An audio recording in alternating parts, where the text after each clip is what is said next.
Good morning, Sue. Hi, Jim. Nice to see you. Nice to see you too. Well, let's get started.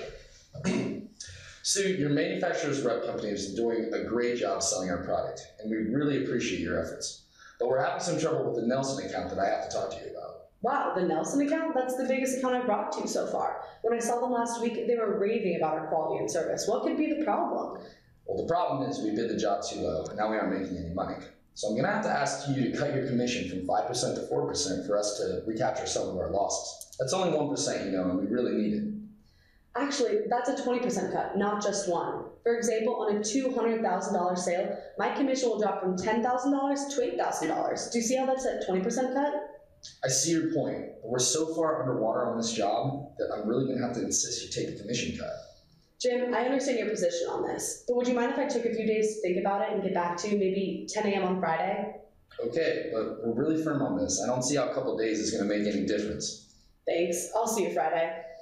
When a principal asks you to accept a commission cut, the Manufacturers Agents National Association recommends that the first thing to do is point out that a 1% cut on a 5% commission is actually a 20% commission cut.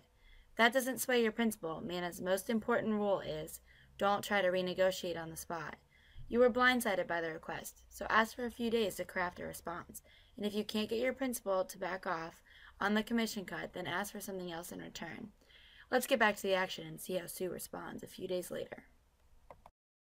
Sue, we really like you and your rep company, but we just can't bend on this commission cut.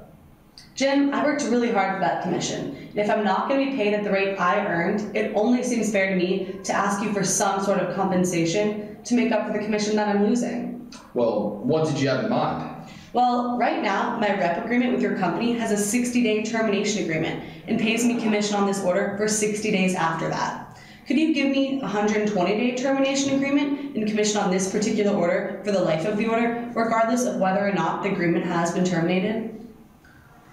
Well, I understand that you're giving up a lot, and I suppose it is reasonable for us to give you something back in return.